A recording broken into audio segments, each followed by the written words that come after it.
পরিষ্কার একটা কাগজ নেন, হ্যাঁ, পরিষ্কার কাগজ নেন এবং এখানে আমি একটু নোট করে দিচ্ছি, নোট করেন। জ্যোতির্বিজ্ঞান। আচ্ছা, জ্যোতির্বিজ্ঞান এর ইংরেজি নাম কি বলেন তো? এর ইংরেজি নাম হচ্ছে অ্যাস্ট্রোনমি। একটু লিখেন এভাবে, অ্যাস্ট্রোনমি। অ্যাস্ট্রোলজি না, কিন্তু অ্যাস্ট্রোনমি। অ্যাস্ট্রোনমি মানে জ্যোতির্বিজ্ঞান, আর অ্যাস্ট্রোলজি মানে জ্যোতিষশাস্ত্র। এটা ওইটা লিখে রাখেন ছোট্ট করে নিচে, অ্যাস্ট্রোলজি, ব্র্যাকেটে লিখে রাখেন জ্যোতিষশাস্ত্র। জ্যোতিষশাস্ত্র মানে বোঝেন? ও যে দেখে না, যে হাত দেন, হাত দেখে বলবে যে আপনার এই রেখাটা ওদিক দিয়ে গেছে, ওই দিক দিয়ে গেছে। হাত দেখা, তারপরে ধরো বিভিন্ন রকম আংটি টাংটি দেয়, বলে যে এই আংটিটা পড়লে অমুক গ্রহ এখন এই জায়গায় আছে, এই আংটিটা পড়লে আপনি 1 কোটি টাকা পেয়ে যাবেন, ওই আংটিটা পড়লে আপনার বয়ফ্রেন্ডের সাথে আপনার সম্পর্ক ছেদ হয়ে নতুন আরেকটা বয়ফ্রেন্ড আসবে, কিংবা অমুক আংটি পড়লে আপনার আগের বয়ফ্রেন্ড আপনার কথা ভাবতে ভাবতে নাকি কান্নায় বালিশ ভিজিয়ে দেবে। এরকম অদ্ভুত অদ্ভুত সব কথাগুলো তো বলেন। তো এই যে জিনিসগুলো ওনারা বলেন, গ্রহ নক্ষত্রের গতিবিধি মানে পর্যালোচনা করে, সেই পর্যালোচনা করে বিভিন্ন ইনফরমেশান দেওয়ার নাম হচ্ছে অ্যাস্ট্রোলজি, যেটার মানে হচ্ছে জ্যোতিষশাস্ত্র। ঠিক আছে? আর আমরা পড়ছি অ্যাস্ট্রোনমি। এই লজি আর নমির মধ্যে পার্থক্য আছে, মনে রাখবেন, মিশাই ফেলবেন না। তাহলে অ্যাস্ট্রোনমি এটা আমাদের পড়া। একটু লিখে রাখেন এখানে বিশ্ব সৃষ্টি তত্ত্ব। বিশ্ব সৃষ্টি তত্ত্ব। বিশ্ব সৃষ্টির তত্ত্ব, যেটাকে আমরা বলি থাকি কসমোলজি। কসমোলজি। দেখেন, জ্যোতির্বিজ্ঞান আর কসমোলজি আলাদা। বিশ্ব যে সৃষ্টি হয়েছে, এই সৃষ্টি হয়েছে কসমোলজি, হ্যাঁ। এটা বিশ্ব সৃষ্টি হয়েছে কীভাবে? মহাবিস্ফোরণ থেকে। তাহলে একটু এখানে চিত্রনদী লিখে রাখেন, মহাবিস্ফোরণ। তার মানে আমাদের এই মহাবিস্ফোরণের মাধ্যমে আমাদের মহাবিশ্বটা সৃষ্টি হয়েছে। এই যে কথাটা বললাম, এই তত্ত্বটা দিয়েছেন কসমোলজি। ওকে? আর মহাবিশ্ব যদি সৃষ্টি হয়, তার মানে মহাবিশ্ব কী হবে? ধ্বংসও হবে। তার নিচে ছোট্ট করে লিখে রাখেন, মহাবিশ্ব ধ্বংসের কারণ। লেখেন, মহাবিশ্বের ধ্বংসের কারণ হচ্ছে 3টা আছে, মানে বইয়ে লেখা আছে, আর অনেক কারণই হতে পারে। সেটা হচ্ছে মহাসংকোচন, মানে সংকোচন। কমা দিয়ে লিখে রাখেন কৃষ্ণ গহ্বর সৃষ্টি। কৃষ্ণ গহ্বর সৃষ্টি। কমা দিয়ে লিখে রাখেন তারার মৃত্যু। তারার মৃত্যু। এই 2টা কারণে মহাবিশ্ব আসলে ধ্বংস হতে পারে। এটা ব্রকেট মানে বক্স করে রাখেন এই 2টা ইনফরমেশন। ওকে, সময় দিলাম, লেখেন, আস্তে আস্তে লেখেন, পড়েন, আমি ধরবো আবার। তাহলে বিশ্ব সৃষ্টি তত্ত্ব, মহাবিশ্ব যে সৃষ্টি হয়েছে, এটা হচ্ছে কসমোলজি। মহাবিস্ফোরণের মাধ্যমে মহাবিশ্ব সৃষ্টি হয়েছে, এটা বইয়ের লাইন, আপনারা লিখে রাখেন। আর মহাবিশ্ব ধ্বংসের কারণ কি কি? ধ্বংসের কারণ হচ্ছে সংকোচন, কৃষ্ণ গহ্বর সৃষ্টি, তারার মৃত্যু। ওকে ওকে, তাহলে আমরা মিশাই দিলাম এটা। এরপরে ছোট্ট ছোট্ট করে ডান দিকে 4-5টা বিজ্ঞানীর অবদান আমরা লিখব। 4-5 জন বিজ্ঞানী, ওনারা কি কি কাজ করছেন যার জন্য আমরা আসলে এত ভালো লাগছে আমাদের। প্রথম হচ্ছে বিশপ উষার। তাহলে বিশপ উষার, বিশপ উষার লিখে একটা তীর চিহ্ন দিয়ে লিখে রাখেন ওল্ড টেস্টামেন্টের বয়স। মানে একটা ওল্ড টেস্টামেন্টের, কিরে কলমের কালি যে নাই, অনেকদিন লেখালেখি হয় নাই তো, বয়স যোগ করেছিলেন। বিশপ উষার তীর চিহ্ন দিয়ে লেখা রাখা ওল্ড টেস্টামেন্টের বয়স যোগ, মানে বিশপ উষার ওল্ড টেস্টামেন্টের মানুষের বয়স এগুলো যোগটোগ করে উনি বলেছিলেন যে আমাদের মহাবিশ্ব সৃষ্টি হয়েছিল 4000 খ্রিস্টপূর্বাব্দে, বিফোর ক্রাইস্ট। বেশি লিখে রাখেন, এই একটা লাইন। বিশপ উষার বলেছিলেন 4000 খ্রিস্টপূর্বাব্দে আমাদের মহাবিশ্বটা সৃষ্টি হয়েছিল। এটা হিসাব করছেন ওল্ড টেস্টামেন্টের যেগুলো মানুষ ছিল তাদের বয়স যোগ করে। ঠিক আছে? তার নিচে লেখেন অ্যারিস্টটল। অ্যারিস্টটল উনি বলেছিলেন যে না, আমাদের মহাবিশ্ব সৃষ্টি হয়েছে আসলে ঐশ্বরিক কোনো হস্তক্ষেপে। তাহলে উনি লিখে রাখছিলেন ঐশ্বরিক হস্তক্ষেপে আমাদের মহাবিশ্ব সৃষ্টি হয়েছিল, ঐশ্বরিক হস্তক্ষেপে। ক্লিয়ার? এবারে 3 নম্বর পয়েন্ট লিখে রাখেন ছোট্ট করে, ছোট ছোট করে লিখবেন, কিন্তু প্রত্যেকটা লেখা শেষ হবে আমি একটা বক্স করে দিব, বক্স বক্স করে লিখে রাখবেন, পড়তে ভালো লাগবে। 1929 সালে এডউইন হাবল, মানে হাবল, উনি কিছু তথ্য দিয়েছেন। 1929 সালে এডউইন হাবল উনি কি তথ্য দিয়েছেন? হাবল সাহেব একটা তথ্য দিয়েছেন, সেটা একটু এভাবে আঁকো, ডিমের মতন একটা আঁকো, এরকম করে ডিম। ডিমের মতো করে আঁকো, তার মানে উনি বলেছিলেন যে আমাদের মহাবিশ্ব ছিল আগে ডিম্বাকার, একটা ডিমের মতো আঁকো। সেই ডিমের ভর ছিল 10^51 কেজি, তার ভিতরে লেখো কেজি। আর তার ঘনত্ব ছিল 10^21 কেজি পার মিটার কিউব। আমি মনে রাখতাম 51/21 মানে 10^51 কেজি আর 10^21 কেজি পার মিটার কিউব। উনি বলেছিলেন এডুইন হাবল 1929 সালে যে আমাদের মহাবিশ্ব আগে ছিল ডিম্বাকার, 10^51 KG 10^21 KG per metre cube. এটা একটা ডিম্বাকৃতির ছিল। এর ভিতরে কোনো একটা কারণে প্রচণ্ড তাপ আর চাপের সৃষ্টি হয়, প্রচণ্ড তাপ আর চাপের সৃষ্টি হয়, এবং চাপের সৃষ্টি হবার কারণে এটা একটা এরকম করে কি হয়, বুম, দ্যাট মিন্স মহাবিস্ফোরণ তৈরি হয়, মহাবিস্ফোরণ। তাহলে এটা মানে হচ্ছে মহাবিস্ফোরণ হয়। এই মহাবিস্ফোরণটা হয় এবং মহাবিস্ফোরণের ফলে আমাদের মহাবিশ্ব ক্রমান্বয়ে চারপাশে ছড়িয়ে পড়ছে, এবং এই ঘটনাটা তৈরি হয়েছে আজ থেকে মেলা দিন আগে, প্রায় 1500 থেকে 2000 কোটি বছর পূর্বে। তাহলে এটা নিচে লিখে রাখেন, 1500 থেকে 2000 কোটি বছর পূর্বে। এতটুকু নোটটা ক্লিয়ার করেন।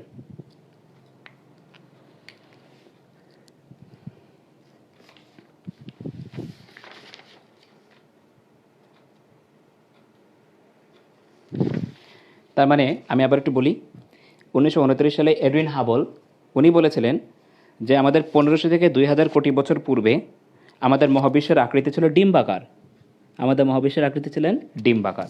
সেই ডিমের ওজন ছিল 10^51 কেজি, মানে ভর ছিল 10^51 কেজি, এবং ঘনত্ব ছিল 10^21 কেজি পার মিটার কিউব।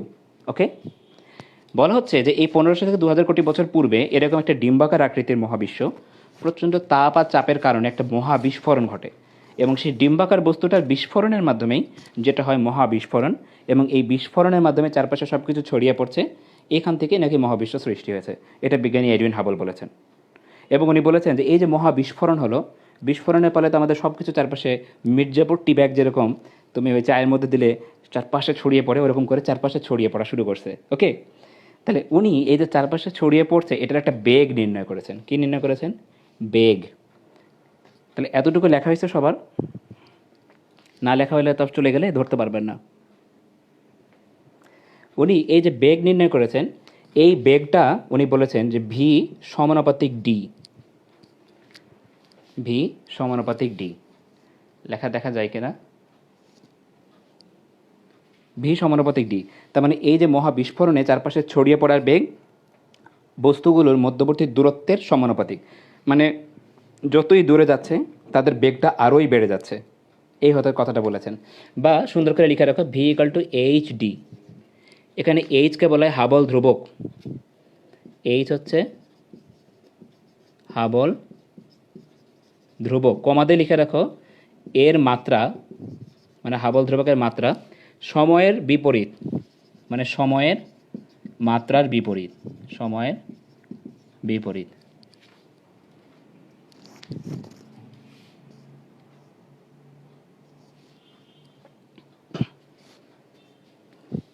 তাহলে এইটুকু লিখে রাখো। হাবলের এই হাবল থেকে আবার এমসিকিউ আসে, হাবল থেকে সৃজনশীল করে, অথচ কিছুই না। দেখো একটা ছোট্ট ডিম আঁকলা, ডিমের মধ্যে 2-4টা ইনফরমেশান লিখলে, এখান থেকে এমসিকিউ করে। কি আশ্চর্যের বিষয় না? অদ্ভুত অদ্ভুত কথাবার্তা উনি বলেছেন, সেগুলো আমাদেরকে জানা লাগছে। তা দেখেন ভি সমানুপাতিক ডি, তার মানে গ্রহগুলো তাদের এই যে চারপাশে ছড়িয়ে পড়ছে এর বেগটা হচ্ছে তাদের মধ্যবর্তী দূরত্বের সমানুপাতিক, বা V equal to H D. এইচকে বলছে হাবল ধ্রুবক, হাবল ধ্রুবকের মাত্রা হচ্ছে সময়ের বিপরীত। এইচের একটা মান আছে, সেই মানটা আমরা লিখে রাখি, সেই মানটা নিচে লিখে রাখেন নোটটা কমপ্লিট করার জন্য আর কি। এইচের মান হচ্ছে, আমি যদি নিচে লিখে আপনারা কি দেখতে পাবেন? আশা করি হয়তো দেখতে পাবেন, আর না পেলে বলবেন, আমি উপরে লিখবো। নিচে লিখলেই ভালো, তাহলে জিনিসটা ভালো থাকবে আমার কাছে। এইচের মান হচ্ছে 72, এটা একটু মুখস্থ করা লাগে বুঝছেন, kilometre per second per mega per sec, 72 kilometre per second per mega per sec, যেখানে 1 মেগা পার সেক সমান সমান 3.084 ইন্টু 10^19 কিলোমিটার, ইন্টু 10^19 কিলোমিটার। বা শেষ। এই ইনফরমেশনটুকু একটু কষ্ট করে লিখে রাখেন, না হলে মানে জিনিসটা নোট করে থাকলো আর কি, গুছানো থাকলো, নাহলে আবার বই হাতড়াবেন ভাই এই ইনফরমেশনটা কোথায়, এটা হ্যান ত্যান। তাহলে তিনটা বিজ্ঞানীর নাম বললাম, বিশপ উষার, অ্যারিস্টটল আর এডুইন হাবল। বাকি দুটো ভুলে গেলে এডুইন হাবলের এই প্রত্যেকটা ইনফরমেশন আপনাদেরকে এমসিকিউর জন্য লাগবে। এখান থেকে মেডিকেলে আসছে, এই টপিক্স থেকে লিখে রাখে ম্যাট। এখান থেকে আপনাদের সৃজনশীল প্রশ্ন আসছে, লিখে রাখেন সৃজনশীল, কিছুই না। এই তোমার মনে করো এই দূরত্বের একটা মান দেওয়া ছিল, আর হয়তো বেগের মান দেওয়া, হাবল ধ্রুবকের একটা মান দেওয়া আছে, দিয়ে বলছে যে বেগ কত, এরকম কিছু একটা বের করতে দিছে, এইটা দিয়ে সৃজনশীল বানাই ফেলছে। বুঝতে পারছেন তার কতটা হাস্যকর একটা ব্যাপার। তাহলে এটা আবার মিলাই নেন, ইনফরমেশনগুলো সব ঠিকমতো লিখছেন কিনা।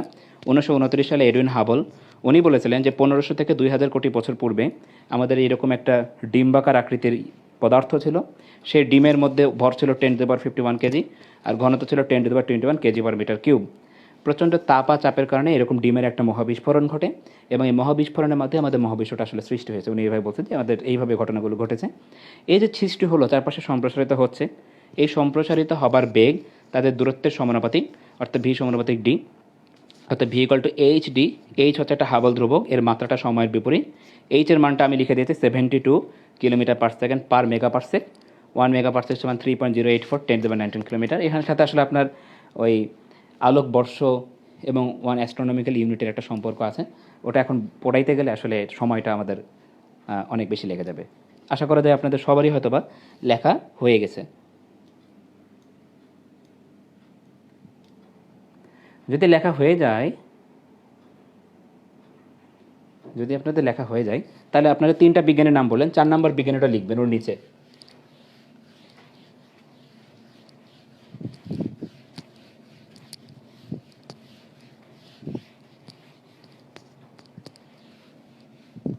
চার নম্বর বিজ্ঞানীর নাম লেখেন বিগ ব্যাং মডেল। এভাবে লেখেন বিগ ব্যাং মডেল। বলেন তো বিগ ব্যাং মডেল কে দিয়েছেন? জর্জ ল্যামাইটার। জর্জ ল্যামাইটার, এটা খুবই ইম্পর্টেন্ট। বিগ ব্যাং মডেল কে দিয়েছেন? George Lemaitre. 4 নম্বর তথ্যটা আছে big bang model, George Lemaitre, Stephen Hawking না কিন্তু। এটা মেডিকেলও আসছে, এটা বিসিএসে আসছে, এবং এই প্রশ্নটা আপনার ইয়াতে বহুবার আসে, আপনার বোর্ড কোশ্চেনের এমসিকিউগুলোতে।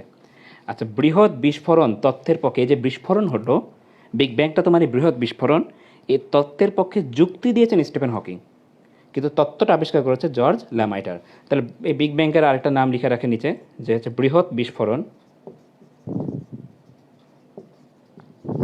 এই বৃহৎ বিস্ফোরণ এই তত্ত্বের পক্ষে যুক্তিকে দিয়েছেন, যুক্তি দিয়েছেন স্টিফেন হকিং। লিখে রাখেন, যুক্তি দিয়েছেন স্টিফেন হকিং। এটার পক্ষে যুক্তি দিয়েছেন আমাদের স্টিফেন হকিং। স্টিফেন হকিং এটার পক্ষে যুক্তি দিয়েছেন আমাদের আসলে স্টিফেন হকিং। এবং যে বইটাতে তিনি যুক্তি দিয়েছেন সেটা হচ্ছে, একটু লিখে রাখেন, BRI, a brief history of time. A brief history of time, এই দুইটা প্রশ্নই মেডিকেলে আসছে এমসিকিউ হিসাবে, এই জন্য বাদ দিবেন না, দুইটা প্রশ্নই ইম্পর্টেন্ট।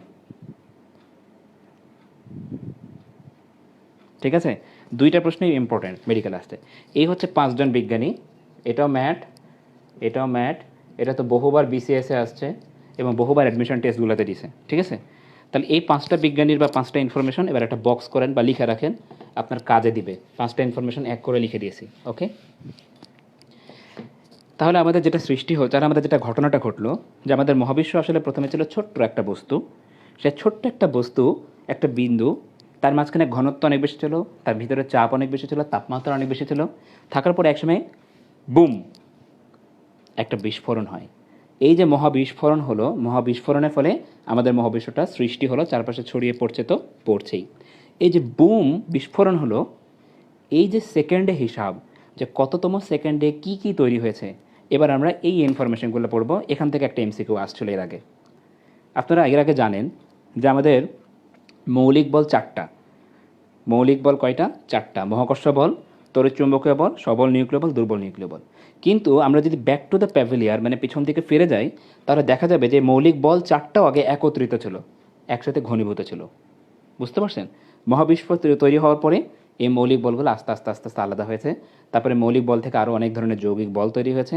এরকম বিভিন্ন রকম বল আছে, যেমন আপনারা গান কে তুই বল আছে না, এরকম বিভিন্ন রকম বল সৃষ্টি হয়েছে। বাট বেসিক বল একটাই, যেটা আমাদের মহাবিশ্ব তৈরির সময় ছিল। তাহলে সেইখানকার ঘটনাগুলো, মানে মহাবিশ্ব তৈরি হবার পর কী কী ঘটনাগুলো ঘটছে, এইটা নিয়ে আমরা আসলে একটু পড়ি। এখান থেকে এমসিকিউ আসে।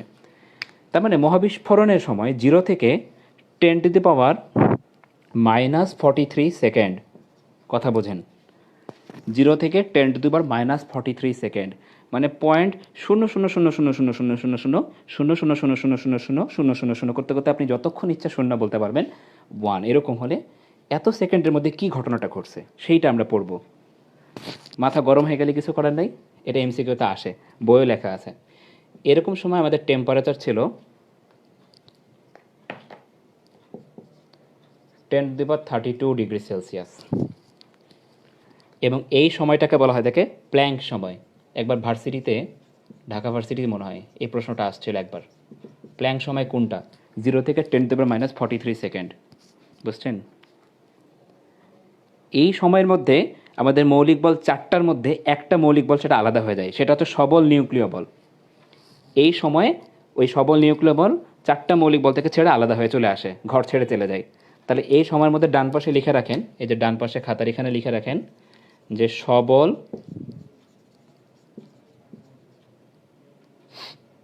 নিউক্লিয় বল আলাদা হয়, সবল নিউক্লিয় বল আলাদা হয় এই সময়ের মধ্যে। আর ঘনত্ব ছিল এই সময় আমাদের মহাবিশ্বের ঘনত্ব ছিল পানির, লেখা তো বোঝা যায় না বাবু, পানির ঘনত্বের কত গুণ বলেন তো? 10⁻10 গুণ, 10⁻10 গুণ, পানির ঘনত্বের 10⁻10 গুণ। তাহলে 0 থেকে 10⁻⁻43 সেকেন্ডে আমাদের টেম্পারেচার ছিল 10⁻32 ডিগ্রি সেলসিয়াস। এই সময়টাকে বলে থাকে প্ল্যাঙ্ক সময়। এটা একবার ভার্সিটিতে আসছিল, লিখে রাখতে পারেন ভার্সিটি। এই সময়টাতে একটা ঘটনা ঘটে, সেটা ছিল সবল নিউক্লিয় বল আলাদা হয়ে যায়। আর এই সময় আসলে আমাদের মহাবিশ্বের ঘনত্ব ছিল পানির ঘনত্বের 10⁻10 গুণ। এটা পারলে এক লাইনে লিখে রাখেন, ঠিক আছে? এরপরে আমাদের এবারে আমাদের সময়টা আবার কমবে 10⁻⁻11 সেকেন্ড। 10⁻⁻11 সেকেন্ড, এই সময়টাতে কি হয়?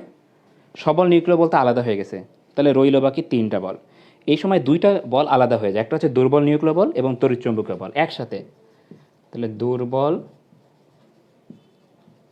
নিউক্লিয় এবং তড়িৎ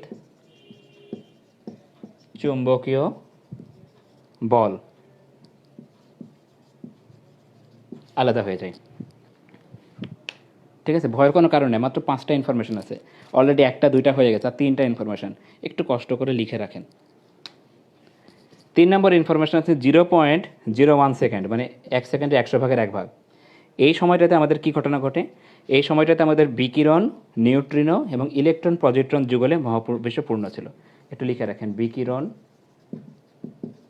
নিউট্রিনো এবং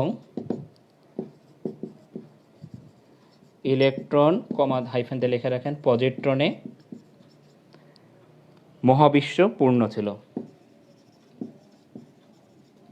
মহাবিশ্ব পূর্ণ ছিল, এই ইনফরমেশনটা লিখে রাখেন। খেয়াল করেন, 0 থেকে 10⁻⁻43 সেকেন্ড, এই সময় সবল নিউক্লিয় বল আলাদা হয়ে যায়, তাহলে রইল বাকি 3। সেই 3টার মধ্যে 10⁻⁻11 সেকেন্ডে দুর্বল নিউক্লিয় বল আর তড়িৎচুম্বকীয় বল আলাদা হয়ে গেল, তাহলে শুধুমাত্র থাকলো মহাকর্ষ বল আলাদা। দেখো, তাহলে আমাদের 10⁻⁻11 সেকেন্ডে 4টা মৌলিক বল কিন্তু তৈরি হয়ে গেছে। একটা হচ্ছে মহাকর্ষ বল, 2 নম্বর হচ্ছে সবল নিউক্লিয় বল, 3 নম্বর হচ্ছে দুর্বল নিউক্লিয় আর তড়িৎচুম্বকীয় বল, 3টা মৌলিক বল তৈরি হয়েছে। পরবর্তীতে এই 2টা আবার আলাদা হয়ে যায়, সেটা আমরা পরে দেখব। আর এই সময় কি হয়েছে? এই সময়টাতে আমাদের বিকিরণ তৈরি হয়েছে, নিউট্রিনো কণিকা তৈরি হয়েছে এবং ইলেকট্রন পজিট্রন যুগল, মানে একসাথে ওরা কনভার্ট ছিল, এরকম যুগলে আমাদের মহাবিশ্বটা পরিপূর্ণ ছিল। ওকে, আর 2টা ইনফরমেশন লিখবো, কষ্ট দেব না, অনেক কষ্ট হয়ে গেছে আপনাদের। এবারে 2 সেকেন্ড, এবারে যখন 2 সেকেন্ড হয়, মানে মহাবিস্ফোরণের ঠিক 2 সেকেন্ড পরে আমাদের পৃথিবীটা খুব ঠান্ডা হয়ে যায়, মানে মহাবিশ্ব খুব ঠান্ডা হয়ে যায়। যখন ঠান্ডা হয়ে যায় তখন যেটা হয় যে ইলেকট্রন পজিট্রন যুগল তৈরি হয়েছিল না, এই যুগলটা ভেঙে যায়, ভেঙে শক্তি তৈরি করে। ইলেকট্রন পজিট্রন যুগল ভেঙে শক্তি তৈরি করে। এই যুগলটা ভেঙে শক্তি তৈরি করে। তবে এখানে একটা ব্যাপার আছে, সব ইলেকট্রন পজিট্রনটা ভেঙে যায় না। কিছু ইলেকট্রন পজিট্রন থাকে যারা তারা পরস্পরকে ভারসাম্যটা বজায় রাখতে পারে। তাহলে কি হচ্ছে, আমাদের ইলেকট্রন আর পজিট্রন, এখান থেকে আমাদের শক্তি, তার মানে ফোটন তৈরি হয়। ফোটন তৈরি হয়, এটা লিখে রাখেন, ইলেকট্রন প্লাস পজিট্রন থেকে ফোটন তৈরি হয়। তাহলে ফোটন তৈরি হয় কততম সময়ে? 2 সেকেন্ডে। এই ইনফরমেশনটা লিখে রাখেন, একদম ঠান্ডা ঠান্ডা, কুল কুল। আলভিনুর আপনি লিখছেন 2 সেকেন্ডে আসলে খুব ঠান্ডা হয়ে যায়। 2 সেকেন্ডে আমাদের ফোটন তৈরি হয়। আমাদের এমসিকিউ আসছে যে ফোটনটা আসলে কততম সময়ে তৈরি হয়? 2 সেকেন্ডে আমাদের ফোটন তৈরি হয়। ওকে, এবারে 3 মিনিট, 3 মিনিট পর আরও ঠান্ডা হয়ে যায়। 3 মিনিট পরে আমাদের আরও ঠান্ডা হয়ে যায়, এবং আরও ঠান্ডা হয়ে যায় তখন যেটা ঘটে যে আমাদের ইলেকট্রন আর পজিট্রন তো আলাদা হয়ে গেছে, তার মানে প্রোটন তৈরি হয়ে গেছে। সেই প্রোটন আর নিউট্রন এই দুটো মিলে হিলিয়াম নিউক্লিয়াস তৈরি করে। তাহলে হিলিয়াম নিউক্লিয়াসটা তৈরি হয় 3 মিনিটের মাথায়। এটা একটু লিখে রাখেন যে proton plus neutron, NEUTRON, neutron, এই দুটো মিলিয়ে হিলিয়াম নিউক্লিয়াস। অবশ্যই নিউক্লিয়াস লিখবেন, হিলিয়াম পরমাণু না কিন্তু। দেখুন প্রোটন আর নিউট্রন এটা মিলে তো নিউক্লিয়াসই হবে, ইলেকট্রন তো এখন আসে নাই। তাহলে 3 মিনিটে আমাদের হিলিয়াম নিউক্লিয়াস তৈরি হয়, হিলিয়াম নিউক্লিয়াস তৈরি করে। ওকে, তাহলে এই দুটো প্রশ্ন খুব পেইড কোশ্চেন। ফোটন তৈরি হয় কখন? 2 সেকেন্ডে। আর হিলিয়াম নিউক্লিয়াস তৈরি হয় কখন? 3 মিনিটে। নট 3 সেকেন্ড বা 3 কিছু, 3 মিনিটে হিলিয়াম নিউক্লিয়াস, নট হিলিয়াম পরমাণু, হিলিয়াম নিউক্লিয়াস তৈরি হয়। এবং আমাদের লাস্ট ইনফরমেশনটা 10 লক্ষ বছর পর, মহাবিস্ফোরণের 10 লক্ষ বছর পর, তার মানে টেম্পারেচার তো একদম ঠান্ডা হয়ে গেছে, তাই না? আপনাদের কী ধারণা, একদম ঠান্ডা হয়ে গেছে না? গুড। মহাবিশ্ব তোমার আস্তে আস্তে দেখো 2 সেকেন্ড পরেই তো খুব ঠান্ডা হয়ে যায়, 3 মিনিট পরে আরও ঠান্ডা হয়ে যায়, আর 10 লক্ষ বছর পর মানে কি একদম ঠান্ডা, যেটা আপনাদের ওই ভাষায় ঠান্ডা ঠান্ডা কুলকুল। ওকে, 10 লক্ষ বছর পর একদম ঠান্ডা হয়ে গেছে। তা 10 লক্ষ বছর পর ঠান্ডা হয়ে তার টেম্পারেচার কত ছিল জানেন?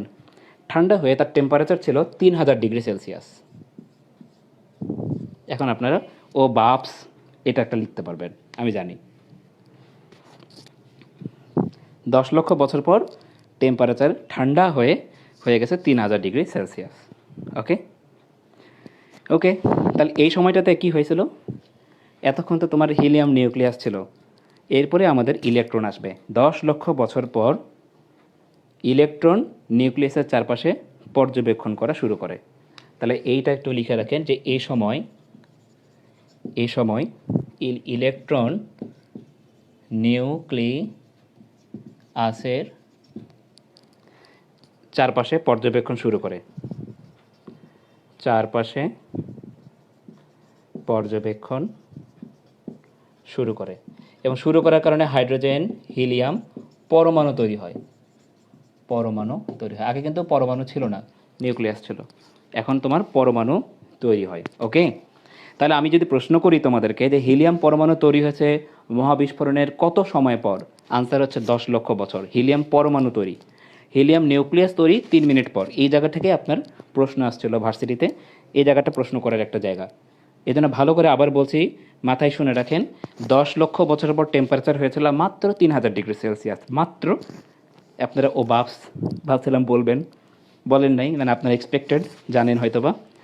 এই সময়টাতে ইলেকট্রন নিউক্লিয়াসের চারপাশে পর্যবেক্ষণ শুরু করে, এবং হাইড্রোজেন হিলিয়াম এসব পরমাণু তৈরি হয়। বুঝতে পারছেন? তাহলে পরমাণু তৈরি হয়েছে 10 লক্ষ বছর পর, আর শুধুমাত্র হিলিয়াম নিউক্লিয়াস তৈরি হয়েছে 3 মিনিটে। ফোটন মানে শক্তি তৈরি হয়েছে 2 সেকেন্ড পর। এই 3টা ইনফরমেশন কিছু না মনে রাখতে পারলেও এই 3টা ইনফরমেশন আপনার কলিজার মধ্যে গেঁথে নেবেন, আর মস্তিষ্কের মধ্যে তো থাকাই লাগবে। ওকে, ঠিক আছে? তাহলে এই যে হাইড্রোজেন হিলিয়াম পরমাণু তৈরি হলো, হাইড্রোজেন আর হিলিয়াম পরমাণুর অনুপাত কত? মহাবিশ্বে চারপাশে হাইড্রোজেন আর হিলিয়াম এত যে গ্যাস তৈরি হলো 10 লক্ষ বছর পর, এদের অনুপাত ছিল, একটু লিখে রাখেন, হাইড্রোজেন অনুপাত হিলিয়াম সমান 3:1। এটা বক্স করেন, এটা ভেরি ভেরি ইম্পর্টেন্ট। 3টা স্টার দেন, এইভাবে 3টা স্টার দেন।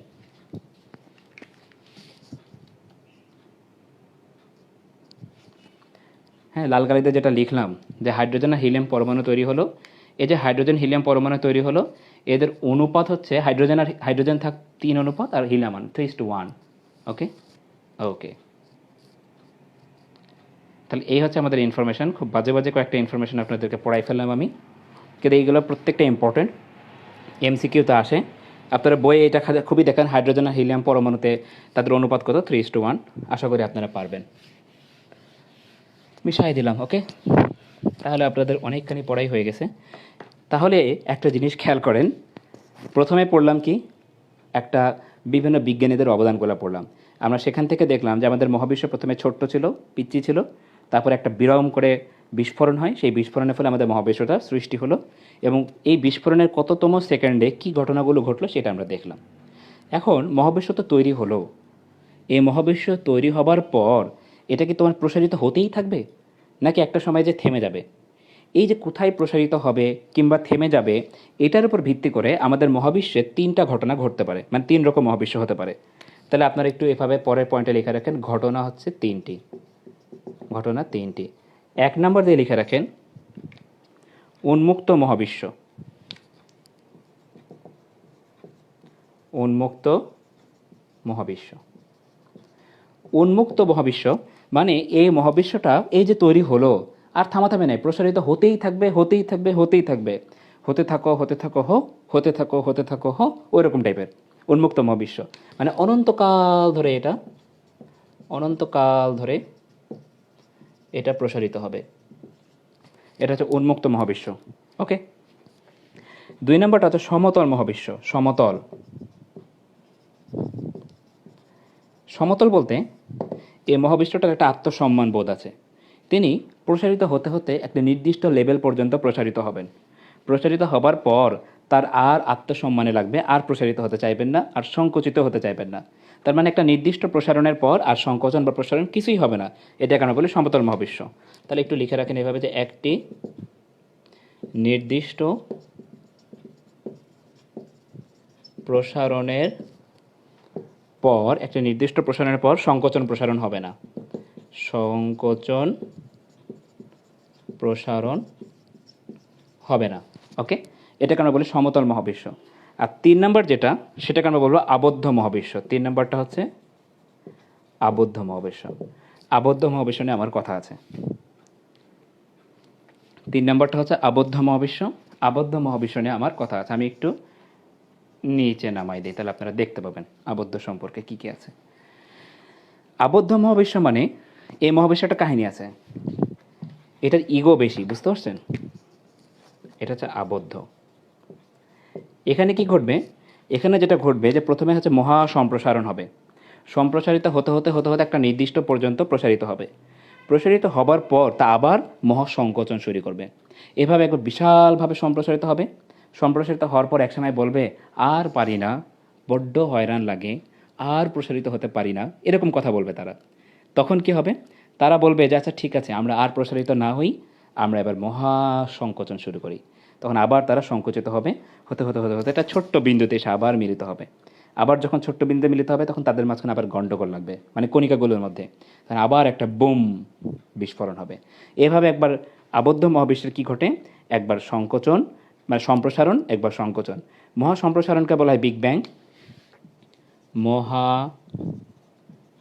সম্প্রসারণ, এটার নাম হচ্ছে বিগ ব্যাং। Big bang. আর তারপরে হচ্ছে মহা সংকোচন। কোচনকে বলে ক্রাঞ্চ, তাহলে হচ্ছে বিগ ক্রাঞ্চ। বিগ মানে বিশাল, আর ক্রাঞ্চ মানে সংকোচন। ক্রাঞ্চ লিখবো কীভাবে? চ না, এরকম একবার বিগ ব্যাং, একবার বিগ ক্রাঞ্চ পরপর হতে থাকে। এটাই হচ্ছে আমাদের আবদ্ধ মহাবিশ্ব। তার মানে একবার সংকোচন, মহাপ্রসারণ, একবার মহাসংকোচন। একটা দেখো, একবার সংকোচন, একবার প্রসারণ, একবার সংকোচন, একবার প্রসারণ। অনেকটা আমাদের পালসের মতন না? আমাদের পালস দেখো, একবার বিট দেয়, একবার থামে, বিট দেয়, থামে, বিট দেয়, দেখো না, টিক টিক টিক করে একটা বিট দেয়। তাহলে এটা পালসের মতন, তাই এই ক্রিয়াটাকে বলা হয়, মানে একবার সংকোচন, একবার প্রসারণ, একবার সংকোচন, একবার প্রসারণ, এই ক্রিয়াটার নাম হচ্ছে পালসার ক্রিয়া। তাহলে আপনারা একটু লিখে রাখেন বিগ ব্যাং অবলিক মহাসম্প্রসারণ, তারপরে বিগ ক্রাঞ্চ অবলিক মহাসংকোচন, এবং এই একটার পর একটা যে হতেই থাকবে এটার নাম হচ্ছে পালসার ক্রিয়া। পালসার ক্রিয়া একটু লিখে রাখেন, পালসার ক্রিয়া। ওকে, ওকে, পালসার ক্রিয়া আশা করি আপনারা লিখে ফেলছেন। ঠিক আছে, এবারে খেয়াল করে দেখেন, এই যে সংকোচন প্রসারণটা হচ্ছে, এই সম্প্রসারণটা আরেকজন বিজ্ঞানী ব্যাখ্যা দিয়েছেন, মহাসম্প্রসারণ। সেটা কে ব্যাখ্যা দিয়েছেন? 1965 সালে দুজন বিজ্ঞানী, আর্নে পেনজিয়াস এবং উইলসন। তাহলে আপনারা কি লিখবেন? পেনজিয়াস ও উইলসন। আর্নে পেনজিয়াস এবং উইলসন, এই দুইজন বিজ্ঞানী, ওনারা একটা পরীক্ষা করেছিলেন। সে পরীক্ষা করে এই মহাসম্প্রসারণের ব্যাখ্যাটা দিতে পারছিলেন। ঠিক আছে, ওনারা একটা পরীক্ষা করে আমাদের মহাসম্প্রসারণের একটা ব্যাখ্যা দিতে পারছিলেন 1965 সালে। কি ব্যাখ্যা? এই দুজন বিজ্ঞানী পেনজিয়াস এবং উইলসন 1965 সালে ওনারা খেয়াল করছিলেন যে আগে দূরবর্তী কোনো একটা নক্ষত্র থেকে যে তরঙ্গগুলো আসতো, আগে যে তরঙ্গটা আসতো, আগে এভাবে লিখে রাখেন, তরঙ্গ আসতো আগে, আগে সেই তরঙ্গটা ছিল লাল কালারের, মানে দৃশ্যমান তরঙ্গ ছিল। বর্তমানে তার নিচে লেখেন, বর্তমানে ওই তরঙ্গগুলো লাল নাই, ওই তরঙ্গগুলো হয়ে গেছে মাইক্রোওয়েভ, মাইক্রোওয়েভ। এবং ওনারা ঘোষণা করেছেন যে ভবিষ্যতে তরঙ্গ দৈর্ঘ্যগুলো আরও বাড়বে, আরও বাড়ে, বেতার হয়ে যাবে। আমরা জানি কোনো কিছু যখন দূরে সরে যায়, আপনারা অবশ্যই ভৌত আলোকবিজ্ঞানে পড়ে আসছেন যে অনেক দূর থেকে যখন একটা তরঙ্গ দৈর্ঘ্য আসে, তখন মানে ব্যাপারটা হচ্ছে যে কোনো কিছু যখন দূরে সরে যায়, তখন ওইখান থেকে বড় বড় তরঙ্গগুলো আসে, ছোটোগুলো আসে না। আগে আসতো লাল, এখন আসছে মাইক্রোওয়েভ। তার মানে কি? তরঙ্গ দৈর্ঘ্য বৃদ্ধি পেয়েছে। তরঙ্গ দৈর্ঘ্য বৃদ্ধি পেয়েছে মানে ধরেই নিচ্ছে যে আমাদের আগে ওই তারাটা কাছে ছিল, তারকাটা আরও দূরে সরে গেছে। তার মানে উনি বলছেন আমাদের মহাবিশ্বটা প্রসারিত হচ্ছে। এই ব্যাখ্যাটা 1965 সালে পেনজিয়াস এবং উইলসন দিয়েছিলেন। এই ব্যাখ্যার উপর ভিত্তি করেই 1978 সালে, 65 সালে তো ওনারা ব্যাখ্যা দিয়েছিলেন, আর 1978 সালে, এটা না লিখলেও চলবে, লিখলেও লিখে রাখতে পারে, নোট করে রাখতে পারে সুন্দর করে, তারা নোবেল পুরস্কার পেয়েছিলেন। ওকে, ওকে, ঠিক আছে। আচ্ছা, তাহলে আমরা যেটা জানলাম যে আমাদের আবদ্ধ মহাবিশ্ব যেটা, সেটা প্রথমে হচ্ছে বিগ ব্যাং, তারপরে বিগ ক্র্যাঞ্চ, একটার পর একটা আসবে, এটাকে বলে পালসার ক্রিয়া বলা হয়। খেয়াল করে দেখো যে প্রথমে ছিল মহাসংকোচন হলো, তারপরে একটা মহাবিস্ফোরণ হয়ে প্রসারিত হলো। প্রসারিত হতে হতে তার একটা সীমা থাকবে, তারপর আবার সংকোচন হয়ে পরে আবার মহাবিস্ফোরণে আবার একটা যাবে। তো সব ক্ষেত্রেই যখন প্রসারিত হবে, সম্প্রসারণ হবে, সব ক্ষেত্রে কি একই হারে সম্প্রসারিত হবে? না, কোনো সময় বেশি, কোনো সময় কম। বুঝতে পারছেন? তার মানে সম্প্রসারণের সীমাটা প্রত্যেকবার সমান না। কথাটা কি বুঝতে পারলেন? আমি আবারও বলি।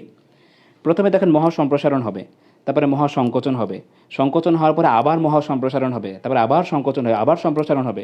তা প্রত্যেকবার যখন সম্প্রসারণ হবে তার একটা তো সীমা থাকবে। সব ক্ষেত্রেই কিন্তু একই সীমা পর্যন্ত সম্প্রসারিত হবে না, কখনো বেশি কখনো কম। এই যে হবে না, ছোট বড় হবে, এই তত্ত্বটার নাম হচ্ছে স্পন্দনশীল তত্ত্ব। একটু লিখে রাখেন ছোট্ট করে, স্পন্দনশীল তত্ত্ব দিয়ে একটু সমান সমান দেন, দিয়ে লিখে রাখেন, আমি বলি আপনারা লিখবেন। স্পন্দনশীল তত্ত্ব সেটা হচ্ছে যে সম্প্রসারণের সীমা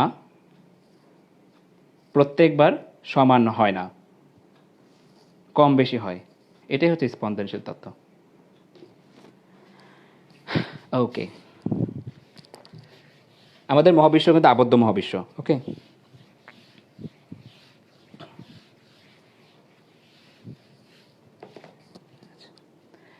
তাহলে আমরা কি কি পড়লাম? মহাবিশ্ব কিভাবে সৃষ্টি হয় সেটা পড়লাম। 2 নম্বর হচ্ছে মহাবিশ্ব সৃষ্টি হওয়ার পর কত সেকেন্ডে কি কি ঘটনাগুলো ঘটেছে সেগুলো পড়লাম। 3 নম্বর বিভিন্ন বিজ্ঞানীদের অবদানগুলো পড়লাম, যে তারা বিভিন্ন রকম তত্ত্ব দিয়েছেন, বিশেষ করে এডুইন হাবল যে ইনফরমেশনটা দিয়েছেন সেটা আমরা নোট করলাম। এবারে আমরা পড়ব মহাবিশ্বের মৌলিক উপাদান কি কি, মানে মহাবিশ্বের ভিতরে কি কি জিনিস আছে। তাহলে আপনারা এরপরে পয়েন্টটা লেখেন, মহাবিশ্বের মৌলিক উপাদান। ওকে, মহাবিশ্বের মৌলিক উপাদান 3টি। সোজা কথা, মহাবিশ্বের মৌলিক উপাদান কয়টি? 3টি। সেই 3টি কি কি আপনারা মনে রাখবেন, সানিজ দিয়ে, সানিজ, আমার নাম যেমন সানিজ, ঝামেলা শেষ। মনে রাখবেন মহাবিশ্বের মৌলিক উপাদান 3টি, সেটা হচ্ছে সানিজ। কোনটা আরেকবার একজন লিখেছেন নৌসিন জাহান, আপনি বলেছেন ভাইয়া আরেকবার বলেন, কোনটা আরেকবার বলবো, মহাবিশ্বের মৌলিক উপাদান নাকি তার আগে যেটা বলছিলাম? তার আগে আমি কী বলছিলাম? তার আগে আমি বলেছিলাম স্পন্দনশীল তত্ত্ব। স্পন্দনশীল তত্ত্ব কি? এটা হচ্ছে যে আমাদের মহাবিশ্ব যে সম্প্রসারণ হবে সেটার সীমাটা সব ক্ষেত্রে সমান নয়। তো ওইটাই লিখছিলাম যে সম্প্রসারণের সীমা প্রত্যেকবার সমান নয়, ছোট বড় হয়। এটাই হচ্ছে স্পন্দনশীল তত্ত্ব। আচ্ছা, মহাবিশ্বের মৌলিক উপাদান তিনটি, মনে রাখবেন। সানিজ, সানিজ হচ্ছে মহাবিশ্বের মৌলিক উপাদান। দন্তা সতে কি বলেন তো? সৌরজগৎ। সৌরজগৎ, সৌরজগতে আমরা 4-5টা ইনফরমেশন লিখবো, খুবই ইম্পর্টেন্ট। সৌরজগতের কেন্দ্রে কে থাকে? সৌরজগতের কেন্দ্র হচ্ছে সূর্য। ওকে, এখানে আমাদের 8টি গ্রহ রয়েছে, এছাড়া বিভিন্ন রকম উপগ্রহ রয়েছে। ঠিক আছে, 2টা গ্রহের কোনো উপগ্রহ নাই, সেটা লিখে রাখেন। একটা হচ্ছে বুধ ও শুক্র, গ্রহের উপগ্রহ নাই। বুধ আর শুক্র গ্রহের কোনো উপগ্রহ নাই, এটা লিখে রাখেন। ওকে, তারপরে লিখে রাখেন ধূমকেতু। এই সৌরজগতের ভিতরে একটা ইনফরমেশন হচ্ছে ধূমকেতু, তাহলে একটু লিখে রাখেন এভাবে ধূমকেতু। সব ইনফরমেশন গুছাই লিখে দিচ্ছে, একটু কষ্ট হচ্ছে কিন্তু বিলিভ করেন এখানে অনেক ইনফরমেশন লেখা আছে। ধূমকেতু তৈরি হয় কিভাবে? ধূমকেতু তৈরি হয় 3টা জিনিস দিয়ে, সেটা হচ্ছে আমার মিথ্যা পানি। জি, আমার, আচ্ছা আমি এটা মিশাই দিই।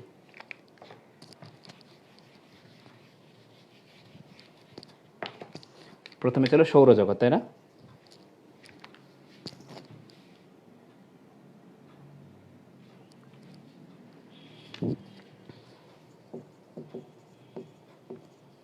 সৌরজগৎ, এখানে আমি এখন বললাম ধূমকেতু।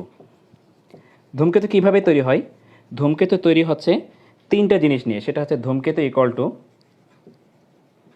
লিখে রাখো, আমার মিথ্যে পানি। আমার মানে ammonium, ammonium plus methane plus পানি। এই অ্যামোনিয়াম, মিথেন আর পানি, এই 3টা জিনিস মিলে, এই 3টা উপাদান অ্যামোনিয়াম, মিথেন, পানি, এটা কিন্তু একটা এমসিকিউতে দেয় যে নিচের কোনটি ধূমকেতুর উপাদান নয়। এই 3টা মিলেই ধূমকেতু তৈরি হয়। অ্যামোনিয়াম গ্যাস, মিথেন গ্যাস আর পানি মিলেমিশে কি তৈরি হয়? ধূমকেতু তৈরি হয়। ওকে, এই যে 3টা জিনিস মিলে ধূমকেতু তৈরি হলো, এই 3টা জিনিস দেখতে অনেকটা ঝাড়ুর মতো। ধূমকেতুটা দেখতে অনেকটা কিসের মতো বলেন তো? ঝাড়ুর মতো। এবং 76 বছর পর পর, 76 বছর পর পর আমরা ধূমকেতু দেখতে পারি। সর্বশেষ যে ধূমকেতুটা দেখেছি সেটা হচ্ছে হ্যালির ধূমকেতু। হ্যালির ধূমকেতু। ওকে, এই কয়টা ইনফরমেশন পড়লে আমার মনে হয় আর লাগবে না। সৌরজগৎ থেকে এই 4-5টা লাইন পড়লে, দেখো কয়টা লাইন লিখলাম, 1 2 3 4টা লাইন, অথচ তুমি দেখো বই 1 পেজ জুড়ে সৌরজগতের কথা লেখা আছে, তুমি পড়লেই হবে। সেটা হচ্ছে আমার মিথ্যে পানি দিয়ে মনে রাখলেই হবে, ধূমকেতুটা হয়ে গেল পড়া। ওকে ওকে, এবার আসছে নক্ষত্রপুঞ্জ। দন্তা নতে নক্ষত্রপুঞ্জ। সানিজ দিয়ে তাহলে সৌরজগৎ পড়লাম, দন্তার নতে কি আসছে? নক্ষত্রপুঞ্জ। নক্ষত্রপুঞ্জ থেকে 2-3টা ইনফরমেশন পড়লেই হবে। নক্ষত্র কি? আমাদের মহাবিশ্বের অনেকগুলো নক্ষত্র রয়েছে। আমাদের যেটা নক্ষত্র সেটা হচ্ছে সূর্য। সেই সূর্যটা আমাদের পৃথিবী থেকে 15 কোটি কিলোমিটার দূরে অবস্থিত। 15 কোটি কিলোমিটার লিখে রাখেন, 15 কোটি কিলোমিটার দূরে অবস্থিত সূর্য। এবং সূর্য থেকে আলো আসতে আমাদের সময় লাগে 8 মিনিট 19 সেকেন্ড। কেউ বলে 8 মিনিট 20 সেকেন্ড, কেউ বলে 8 মিনিট 19 সেকেন্ড। এটুকু লিখে রাখেন। নক্ষত্রপুঞ্জ সূর্য, আমার অনেকগুলো আছে, তার মধ্যে একটা সূর্য। সূর্যতে 15 কোটি কিলোমিটার দূরে অবস্থিত এবং 8 মিনিট 19 সেকেন্ড সময় লাগে। আমাদের যেটা নক্ষত্র মানে সূর্য, এর ভিতরে কি ঘটনাটা ঘটে এইটা আমি একটা লাইনে লিখব। যেটা বই 1 পেজে লেখা আছে সেটা আমি একটা লাইনে লিখব, তোমরা একটু মনোযোগ দাও। সূর্যের ভিতরে যেটা ঘটে প্রতিনিয়ত সেটা হচ্ছে হাইড্রোজেন প্রতিনিয়ত হিলিয়াম হচ্ছে সূর্যের ভিতরে। এই যে বিক্রিয়াটা হাইড্রোজেন থেকে হিলিয়াম হচ্ছে সূর্যের ভিতরে, এটা হচ্ছে ফিউশন বিক্রিয়া ঘটে। তাহলে এইভাবে লেখেন ফিউশন। ফিউশন বিক্রিয়ায় সূর্য থেকে হাইড্রোজেন থেকে হিলিয়াম হচ্ছে। ওকে, এবং হাইড্রোজেন থেকে হিলিয়াম যখন হয়ে যাচ্ছে ফিউশন বিক্রিয়ায়, তখন প্রতি সেকেন্ডে অনেক শক্তি বিকিরিত হচ্ছে। কতটুকু লেখা এইভাবে ছোট্ট করে, প্রতি সেকেন্ডে 4 × 10⁻26 26 জুল শক্তি বিকীর্ণ হয়। এই প্রতি সেকেন্ডে এত যে শক্তি বিকীর্ণ হচ্ছে, এই শক্তিটাকে বলা হয় সৌর ঔজ্জ্বল্য। লিখে রাখো, নোট করে রাখো, পড়ো না পড়ো নোট করে রাখো, সৌর ঔজ্জ্বল্য। দেখছো, মাত্র একটা লাইনে আমি এক প্যারার পুরো ইনফরমেশন লিখে দিলাম। তোমরা বইটা একটু খুলে দেখবে, একটা প্যারা ধরে খালি এই কথাগুলো লেখা আছে, এক প্যারা জুড়ে। যে আমাদের নক্ষত্রপুঞ্জ কি, সূর্যের ভিতরে কি করছে, হাইড্রোজেন থেকে হিলিয়াম হচ্ছে। এই যে হাইড্রোজেন থেকে হিলিয়াম হচ্ছে, এটার নাম হচ্ছে ফিউশন বিক্রিয়া। এই সময় আমাদের প্রতি সেকেন্ডে 4 × 10⁻6 জুল শক্তি নির্গত হচ্ছে। প্রতি সেকেন্ডে এই শক্তিটার নাম হচ্ছে সৌর ঔজ্জ্বল্য। শেষ। ওকে, একটু বাহ লিখেন তো, বাহ বাহ লিখলে আমার ভালো লাগবে, বুঝতে পারছেন? নক্ষত্রপুঞ্জের ভেতরে আরেকটা ছোট্ট শব্দ লেখা আছে, সেটা হচ্ছে নেবুলা বা নিহারিকা। হ্যাঁ, আরেকটা ছোট্ট শব্দ বইয়ে লেখা আছে, তা লেখা, সেটা হচ্ছে নিহারিকা অবলিক নেবুলা। এটা থেকে কখন এমসিকিউ আসে না। নেবুলা বা নিহারিকা এটা একটা গ্যাস পিণ্ড, এটা ভাসমান, লিখে রাখতে পারেন যে ভাসমান গ্যাস পিণ্ড, ভাসমান গ্যাস পিণ্ড। ঝামেলা শেষ। এরপরে চলে আসেন গ্যালাক্সি। গ্যালাক্সি থেকে যে ইনফরমেশনগুলো লিখে দিব, মাত্র 3টা ইনফরমেশন লিখে দেবো, 3-4টা লাইন, বইয়ের 1 পেজের পড়া 3 লাইনে লিখে দেবো। তাহলে প্রথমে চলো সানিজের 7 সৌরজগৎ, 9 নক্ষত্র, আর বর্গীয় জতে জি দিয়ে আছে না গ্যালাক্সি, সেই গ্যালাক্সি। আমরা গ্যালাক্সি এখন পড়বো, জি সানিজের জ দিয়ে গ্যালাক্সি। তাহলে এবার গ্যালাক্সি।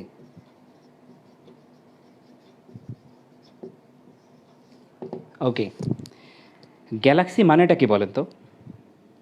আগে বলেন, গ্যালাক্সি মানে হচ্ছে অনেকগুলো নক্ষত্র মিলে গ্যালাক্সি তৈরি হয়। অনেকগুলো নক্ষত্র, গ্যালাক্সিতে ব্র্যাকেটে লেখেন অনেকগুলো নক্ষত্র, অনেকগুলো নক্ষত্র মিলে একটা গ্যালাক্সি তৈরি হয়। ওকে, আমাদের ছায়াপথ বা গ্যালাক্সির নাম কি? থামেন, লিখে রাখেন আমাদের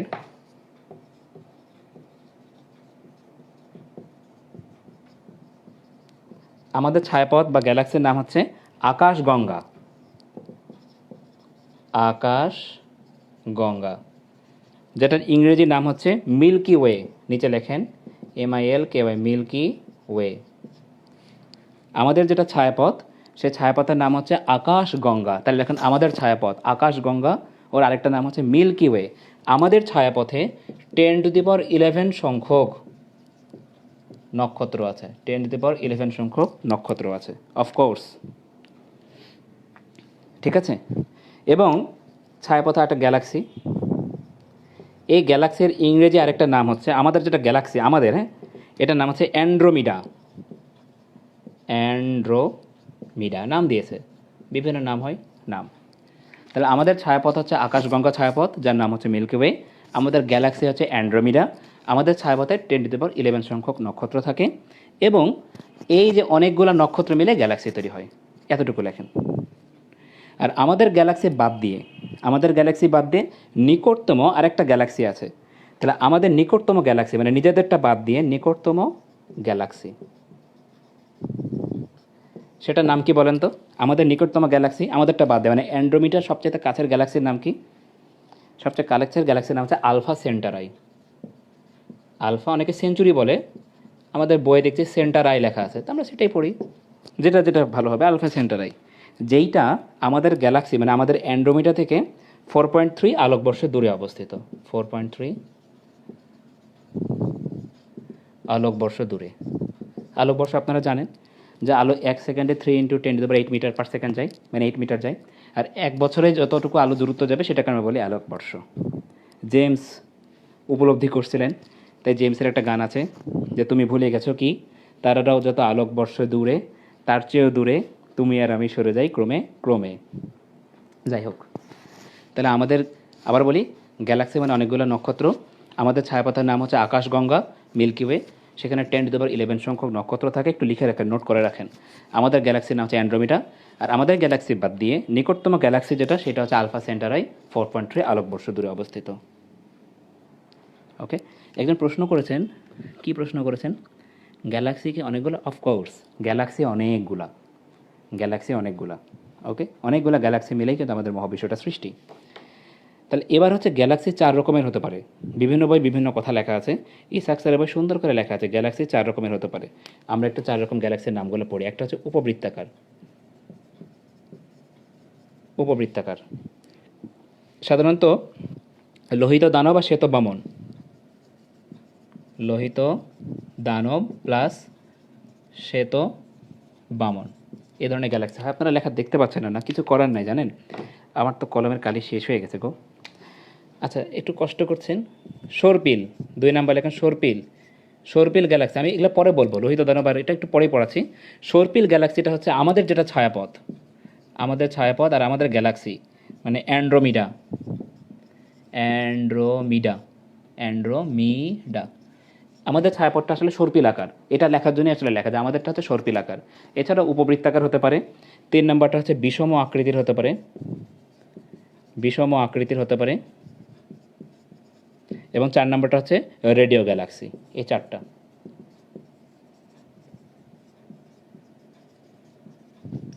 যাই হোক, তাহলে আপনারা পড়ে ফেলেন সুন্দর করে গ্যালাক্সি কয় রকমের হতে পারে। হ্যাঁ, একজন লিখেছেন যে সৃষ্টিকর্তার কি অপরূপ সৃষ্টি, আসলেই অদ্ভুত বিষয়। খেয়াল করে দেখেন, বড় চিন্তা করতে করতে করতে করতে একসময় মানে আমরা এক সময় কিন্তু ব্যালেন্স হারিয়ে ফেলবো যে এত বড়।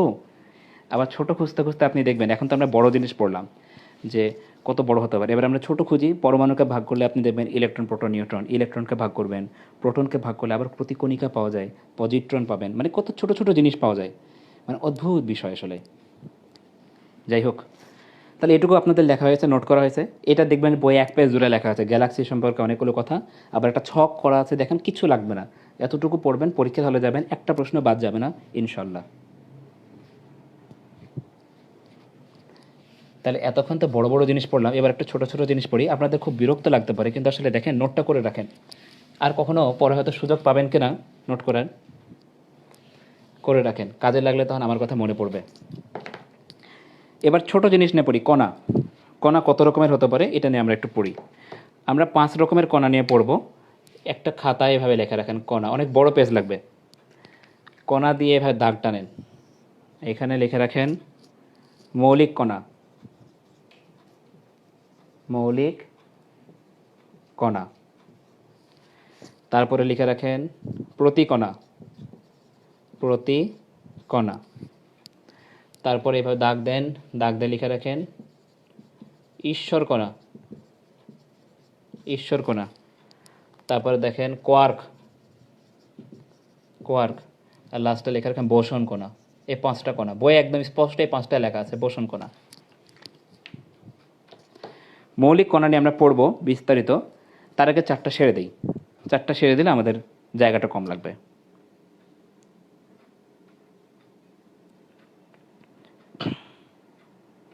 ওকে,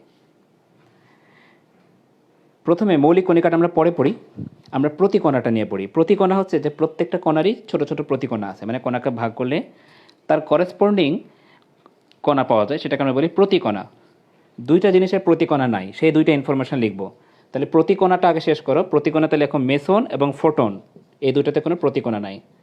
মেসন কমাতে লেখো ফোটন, ফোটনে নাই। তার মানে মেসন এবং ফোটনে কোনো প্রতিকণা নাই। ক্লিয়ার? আর 2 নম্বর ইনফরমেশন হচ্ছে পজিট্রন হলো, পজিট্রন হলো ইলেকট্রনের প্রতিকণা, ইলেকট্রনের প্রতিকণা। এই প্রতিকণা থেকে 2টা ইনফরমেশনের বাইরে ইনফরমেশন লাগবে না, লিখে রাখেন। মেসন ফোটনে কোনো প্রতিকণা নাই, আর পজিট্রন হলো ইলেকট্রনের প্রতিকণা। শেষ, প্রতিকণা শেষ, আমি বিষয় দেব। এরপরে ঈশ্বর কণা। ঈশ্বর কণা, ঈশ্বরের ইংরেজি হচ্ছে গড, তাহলে এটাকে আমরা বলি গডস পার্টিকেল। পার্টিকেল মানে কণা, তাহলে গডস পার্টিকেল। ঈশ্বর কণা কাকে বলা হয় জানেন? Higgs boson, Higgs boson. Higgs বোসনকে ঈশ্বর কণা বলা হয়। শেষ, আর কোনো ইনফরমেশন লাগবে না। ঈশ্বর কণা হচ্ছে হিগস বোসন, শেষ, মিশাই দিলাম। এবারে কোয়ার্ক। কোয়ার্ক হচ্ছে, আপনার নাম করেছেন কে? কোয়ার্ক নাম করেছেন গ্যালম্যান। একটু ঝামেলা, নামটা কখনো শোনেননি, গ্যালম্যান। গ্যালম্যান নামকরণ, মানে কোয়ার্ক নামকরণ করেছেন গ্যালম্যান। এবং আমাদের 6 ধরনের কোয়ার্ক আছে, আর কিচ্ছু লাগবে না, শেষ। 6 ধরনের কোয়ার্ক আছে, শেষ। তাহলে কোয়ার্ক নাম করেছেন গ্যালম্যান এবং আমাদের 6 ধরনের কোয়ার্ক আছে, মিশাই দিলাম। বোসন, বোসন কণা দুই রকম, একটা গেজ বোসন কণা, একটা হিগস বোসন কণা। তাহলে বোসন কণা দুই রকম, এভাবে একটা দাগ দেন, একটা লেখেন গেজ বোসন, গেজ, আর একটা হচ্ছে হিগস বোসন। শেষ। গেজ বোসন কণা, হিগস বোসন কণা, শেষ। ওকে, গেজ আর হিগস মিশাই দিলাম। এবারে দেখেন সবগুলোতে এক লাইন করে লিখলাম, প্রতিকণা লিখলাম, ঈশ্বর কণা, কোয়ার্ক, বোসন, সবগুলো এক লাইন 2 লাইন করে লিখলাম না। এবারে নিচে তো একটা বিশাল ফাঁকা জায়গা তৈরি হয়েছে, সেই ফাঁকা জায়গায় একটা ছোট্ট ইনফরমেশন লাল কালি দিয়ে লেখেন, লাল কালি দিয়ে, সেটা হচ্ছে লেপটন প্লাস কোয়ার্ক। এই দুইটা মিলে আমাদের ফার্মিয়ন তৈরি হয়, মানে নাম দিয়েছে বুঝছেন, ফার্মিয়ন। এই দুইটা মিলে ফার্মিয়ন তৈরি হয়, এটা নাম ফার্মিয়ন। একটা কোণা, এই কোণাটা তৈরি হয়েছে লেপটন আর কোয়ার্ক। এটা দিয়ে 4টা স্টার দেন, 1 2 3 4, প্রত্যেকটা কোণা কিন্তু এই কোণাগুলো 4টা স্টার দেন। লেপটন আর কোয়ার্ক মিলে ফার্মিয়ন তৈরি হয়, বুঝতে পারছেন? এগুলো এমসিকিউতে দেয় ফার্মিয়ন কীভাবেই তৈরি হয়, লেপটন প্লাস কোয়ার্ক, কিছুই করার নাই, এগুলো দেয় এমসিকিউতে। মিশাই দিলাম, হ্যাঁ। আচ্ছা, এরপরে আসেন মৌলিক কণা। এইটা নিয়ে বিস্তারিতভাবে আমরা পড়ব, এবং এইটা পড়া হয়ে গেলে আমাদের পড়াটা আজকে আসলে 90% পড়া শেষ হয়ে যাবে এমসিকিউর জন্য, ভয়ের কোনো কারণ নেই। মৌলিক কণা হচ্ছে 3টা। মৌলিক কণা কয়টা? 3টা। এটা আপনি মনে রাখবেন হাকেল দিয়ে, হাকেল তত্ত্ব, হাকেল দিয়ে। মৌলিক কণা 3 রকম, একটা হচ্ছে হাকেল দিয়ে মনে রাখতে পারবেন, হাকেল, হাতে হ্যাড্রন কণা, হ্যাড্রন, এটা দাগ টান এভাবে, হ্যাড্রন কণা। কতে ক্ষেত্র কণা, দাগ টানেন। লতে কি কণা? লেপটন কণা, লেপটন কণা। তাহলে মৌলিকণিকা 3 রকম, হাকেল দিয়ে মনে রাখেন, হ্যাড্রন কণা, ক্ষেত্র কণা, লেপটন কণা। আপনারা কি খুব বিরক্ত হচ্ছেন? লেখেন তো বিরক্ত হচ্ছেন কিনা। বিরক্ত হলে আমি হয়তো শেষ করে দেবো, আর যদি বিরক্ত না হন তাহলে আমি নোটটা শেষ করি, মানে নোটটা দরকার আছে, বুঝতেন? একটু কষ্ট হচ্ছে অনলাইনে, সামনাসামনি আপনি আমাকে দেখলে হয়তো 2-1টা গল্প বলতে পারতাম, কিন্তু আসলে কি বলবো। তাহলে মৌলিকণিকা 3 রকম, হাকেল দিয়ে মনে রাখেন, হ্যাড্রন কণা, ক্ষেত্র কণা, লতে কি লেপটন কণা। প্রত্যেকটা থেকে 1টা 2টা করে আমরা ইনফরমেশন পড়ব। হ্যাড্রন কণা, হ্যাড্রন কণাটা আসলে মহাকর্ষ বল বাদ দিয়ে বাকি যে 3টা মৌলিক বল আছে, মহাকর্ষ বল বাদ দিয়ে বাকি কয়টা মৌলিক বল আছে? 3টা। সেই 3টা মৌলিক বল বহন করে। যেমন মহাকর্ষ বাদ দিয়ে কী কী আছে? সবল নিউক্লিয় বল, দুর্বল নিউক্লিয় বল, এগুলো আছে না? তারপরে তড়িৎচুম্বকীয় বল, এগুলো পরিক্রিয়ায় অংশ নেয় শুধু মহাকর্ষ বল বাদ দিয়ে। তাহলে হ্যাড্রন কণার নিচে লিখে রাখেন মহাকর্ষ বল বাদে বাকি বলগুলোর পরিক্রমায় অংশ নেয়, পরিক্রিয়া করে, পরিক্রিয়া মানে বাহক কণা গো, বাহক কণা, বাকি বলগুলো বহন টহন করে আর কি, ঠিক আছে? তাহলে মহাকর্ষ বল বাদ দিয়ে বাকিগুলার। এই হ্যাড্রন কণা আবার 2 রকম হয়। হ্যাড্রন কণা কয় রকম? 2 রকম। হ্যাড্রন কণা 2 রকমের, দাগ টানেন। একটা হচ্ছে মেসন আর একটা হচ্ছে বেরিয়ন। এর নামগুলো অদ্ভুত, বুঝছেন? একটু মুখস্থ করবেন, মেসন আর বেরিয়ন। মেসনের স্পিন হচ্ছে 0, মানে মেসন কণাটা স্থির, এটা কোনো স্পিন নাই। আর বেরিয়নের স্পিন 0 নয়, এটা প্লাসও হতে পারে মাইনাসও হতে পারে।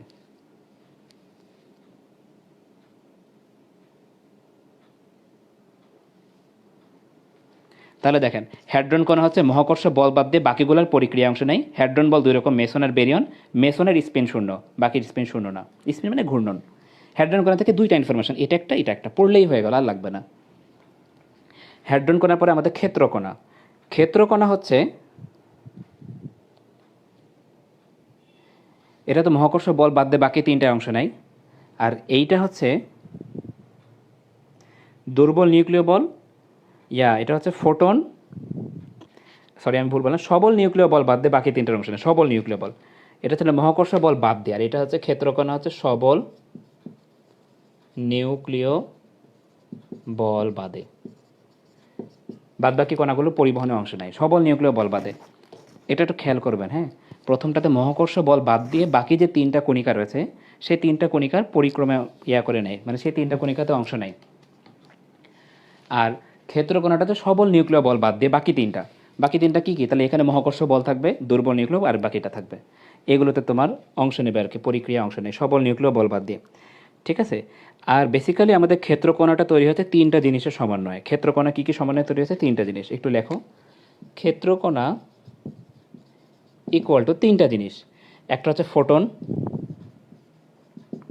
প্লাস দিয়ে লিখে রাখো গেজ বোসন কণা, গেজ বোসন, প্লাস দিয়ে লিখে রাখো গ্রাভিটন। এই তিনটা কণা মিলে ক্ষেত্রকণা তৈরি হয়েছে। তাহলে হ্যাড্রন গেল, ক্ষেত্রকণা গেল। এবার আসছে লেপটন কণা। প্রথমটা ছিল মহাকর্ষ বল বাদ দিয়ে, পরেরটা সবল নিউক্লিয় বল বাদ দিয়ে। আর লেপটন কণাতে দুইটা কণিকা মানে অংশ নেবে পরিক্রিয়ায়। একটা হচ্ছে দুর্বল নিউক্লিয় বল আর একটা হচ্ছে তড়িৎচুম্বকীয় বল। এখানে কিন্তু বাদ দিয়ে নাই, এখানে হচ্ছে দুর্বল নিউক্লিয় বল প্লাস তড়িৎচুম্বকীয় বল, তড়িৎচুম্বকীয় বল। এদের পরিক্রিয়া অংশ মানে এদের বাহক কণা আর কি, পরিক্রিয়া মানে বাহক কণা, পরিক্রিয়া অংশ নেয়। ঠিক আছে। এবং লেপটন কণা, এখান থেকে আরেকটা ইনফরমেশন লাগবে, আমি এটা একটু মিশাই দিই, তাহলে আমি লিখতে পারবো। তোমরা একটু ছোট করে খাতা এই পাশে লেখা রাখো। লেপটন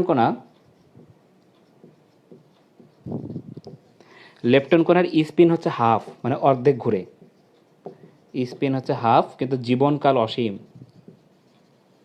অসীম পর্যন্ত ঘুরতেই থাকবে অর্ধেক অর্ধেক করে লেপটন কণার। আর লেপটন কণা আবার তিন রকম, লেপটন কণা তিন রকম। এটা মনে রাখে ইমিটা দিয়ে। ইমিটা মানে ইলেকট্রন, মিতে হচ্ছে মিও কণা, তাতে টাও কণা, শেষ। এই দেখেন কোণা নিয়ে কত কিছু লেখা আছে। বিলিভ করেন এই কয়েকটা ইনফরমেশনের বাইরে কোনো ইনফরমেশনই আর নাই। একটু লেখেন তো, আর একটু বাহ লেখেন তো, বাহ। মন খারাপ হলেও একটু বাহ লেখেন, ভালো লাগবে। যেমন ধরেন আপনার মন খারাপ হয়েছে, কেউ আপনাকে জিজ্ঞাসা করছে কি হয়েছে, আপনি কি লেখেন? কিছু না, দিয়ে একটা স্মাইলি দেন না? কিংবা দেখা গেছে আপনার খুব রাগ হয়েছে, তারপরে আপনি বলেন কিছু না, ওকে, ইটস ওকে, দিয়ে একটা স্মাইলি দেন না? তো ওই রকম আপনার হয়তো মন খারাপ হচ্ছে, ঠিক তেমনি আপনি একটা তারপরেও বাহ লেখেন, বাহ, আমার ভালো লাগবে। তাহলে লেপটন কণা সম্পর্কে কি লিখলেন? দুর্বল তড়িৎচুম্বক বল, এদের পরিক্রিয়া অংশ নেই, এর স্পিন হচ্ছে হাফ, জীবনকাল অসীম। লেপটন কণা তিন রকম, এটা আমরা মনে রাখবো ইমিটা দিয়ে। এতে ইলেকট্রন, মিতে মিউ, টাতে টাও কণা, শেষ। ওকে। এবার আমরা নক্ষত্রের জন্ম আর মৃত্যু পড়ব দেশে। আমাদের সর্বোচ্চ হয়তো 5 থেকে 7 মিনিট লাগবে। আপনারা একটু কষ্ট করেন, 5-7 মিনিট একটু অপেক্ষা করেন, আমার একটু সময় লাগছে বেশি, অনেক ইনফরমেশন আজকে দিয়ে ফেলছি তো এই জন্য। নক্ষত্রের জন্ম, একটা স্টার কিভাবে জন্ম নেয়, ঠিক আছে, নক্ষত্রের জন্ম। ওকে, নক্ষত্র জন্মটা কিভাবে হয়? প্রথমে বাতাসে বিভিন্ন রকম ধূলিমেঘ ছিল, ধূলিমেঘ, বিভিন্ন রকম ধুলাবালি আমাদের বাতাসে ঘুরে বেড়াচ্ছিল। ধূলিমেঘ লিখে রাখেন এভাবে, ধূলিমেঘ। এই ধূলিমেঘের ভিতরে বলা হয় 75% হাইড্রোজেন, 24% হিলিয়াম এবং 1% কার্বন, নাইট্রোজেন আর অক্সিজেন থাকে, সিএনও। এটা লিখে রাখেন।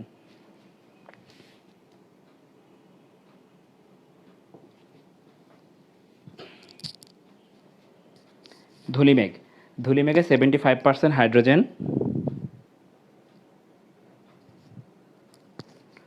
75% হাইড্রোজেন,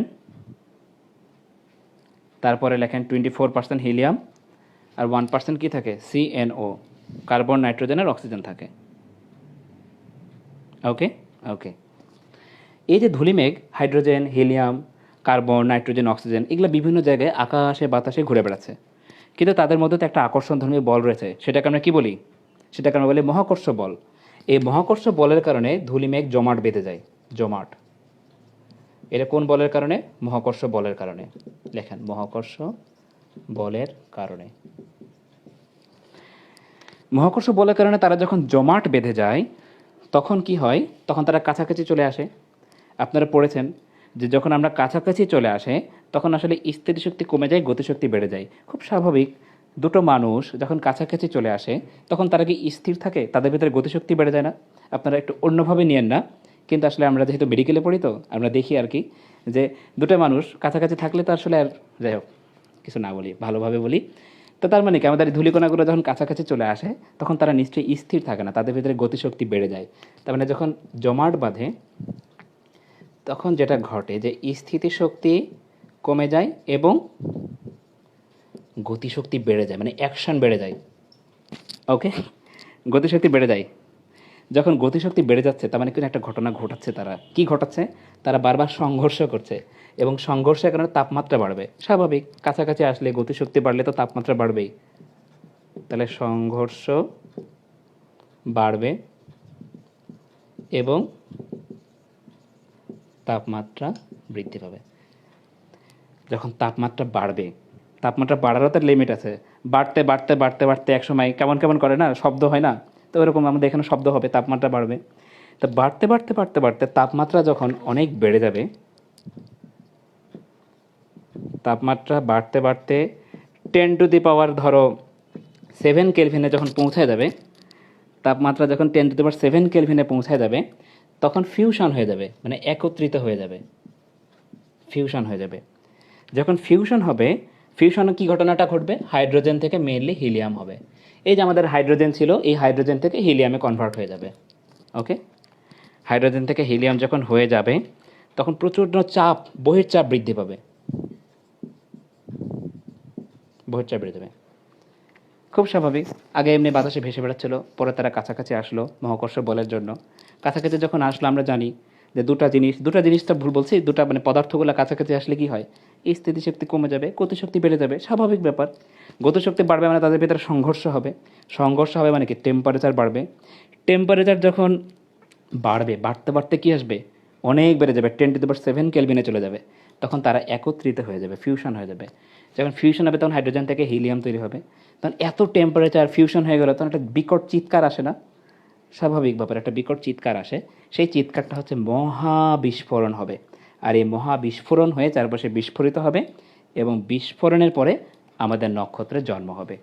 তাহলে আমাদের মহাবিস্ফোরণের মাধ্যমে নক্ষত্রের জন্ম। এভাবে একটা তারা, একটা স্টার জন্ম নেয়। দেখবা যেসব ছেলেমেয়েরা স্টার ছেলেমেয়ে, যাদের বাবা মায়েরা স্টার, তাদের জন্মটা স্টারিক ওয়েতে হয়। আমাদের নক্ষত্র যেটা, এটারও স্টারিক ওয়েতেই জন্ম হবে। ঠিক আছে, এইভাবে কাছাকাছি এসে তাপমাত্রা 10⁻⁷ কেলভিনে এসে ফিউশন হয়ে একটা শব্দ হয়ে আমাদের নক্ষত্রের জন্ম নেবে। ওকে, হয়ে গেল। তার এতটুকু লিখে রাখেন, বইতে 1 পেজ ধরে অনেক কথা লেখা আছে ভাই।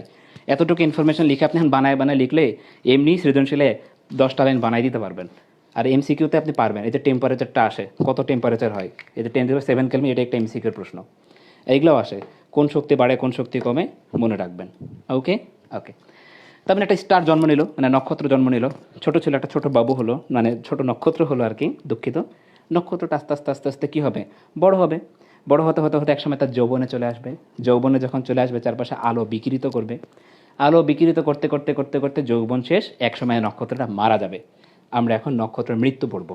ঠিক আছে, জন্ম হলো, নক্ষত্রটা বড় হলো, নক্ষত্রটা যৌবনে চলে গেল, এবার নক্ষত্রের মৃত্যু। লেখেন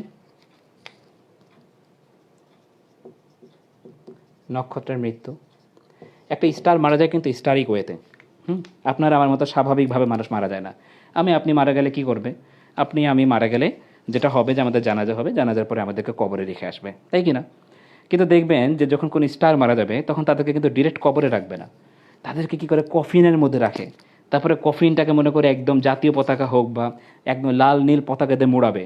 মোড়ানোর পর তাদের কফিনটা মনে করো যে তাদের আবার জানাজাতে প্রচুর লোক হবে, আমাদের মতো মানুষের হবে না।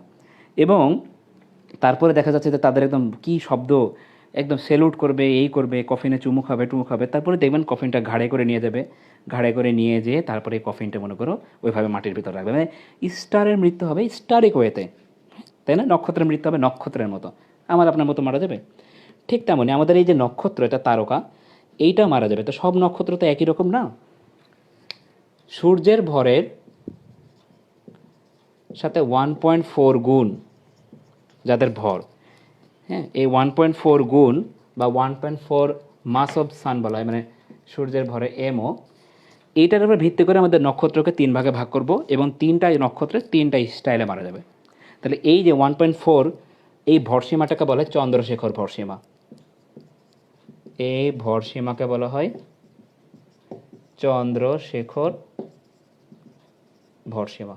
ওকে, ওকে, এখন দেখেন যদি নক্ষত্রের ভর লেস দেন 1.4 হয়, এমও 1.4 থেকে কম হয়, তাহলে তো আমাদের নক্ষত্র কী ছিল, জন্ম হলো, জন্মের পরে যৌবনে চলে গেল, যৌবনে চলে যাওয়ার সময় তো রক্ত টকবকে টকবকে, মানে একটা রক্তিম দৈত্যের মতন, তাই না?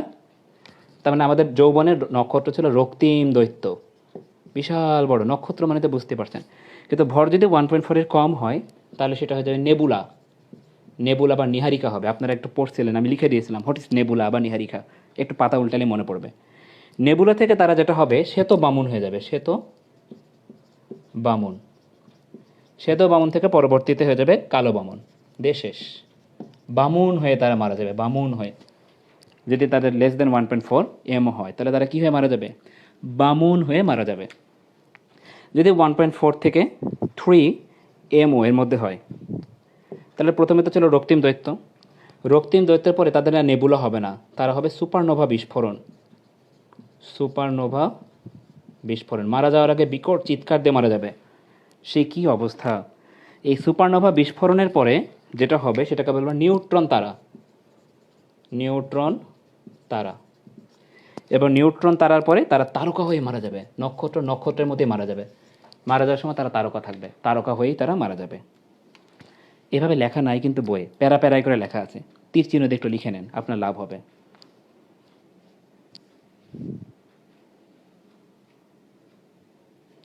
ওকে, লাস্ট লাইন সেটা হচ্ছে যদি আমাদের 3 এর বেশি হয়, 3 এমওর বেশি হয় তাহলে কি হবে, রক্তিম দৈত্য ছিল, রক্তিম দৈত্যটা পরবর্তীতে আপনার সুপারনোভা বিস্ফোরণ হবে, সুপারনোভা বিস্ফোরণের পরে কৃষ্ণ বিবরে পরিণত হবে, কৃষ্ণ বিবর, যেটা ইংরেজি হচ্ছে ব্ল্যাক হোল, ব্ল্যাক হোল। ওকে, কৃষ্ণ বিবর হয়ে যাবে, কৃষ্ণ গহ্বর হয়ে যাবে, ওইখান থেকে কোনো আলোই আসে না, আলো আসে না বলে সেটা কারণে বলি কৃষ্ণ গহ্বর। একটা জিনিস কৃষ্ণ গহ্বর হলে একটা নির্দিষ্ট সীমা পর্যন্ত তার একটা প্রভাব থাকে, সেইটাকে আমরা বলবো ঘটনা দিগন্ত। তাহলে যে সীমা পর্যন্ত তার অভাব থাকবে সেটাকে আমরা বলবো ঘটনা দিগন্ত। তাহলে এতটুকু পর্যন্ত লিখে রাখেন, কৃষ্ণ বিবর বা ঘটনা দিগন্ত। ওকে,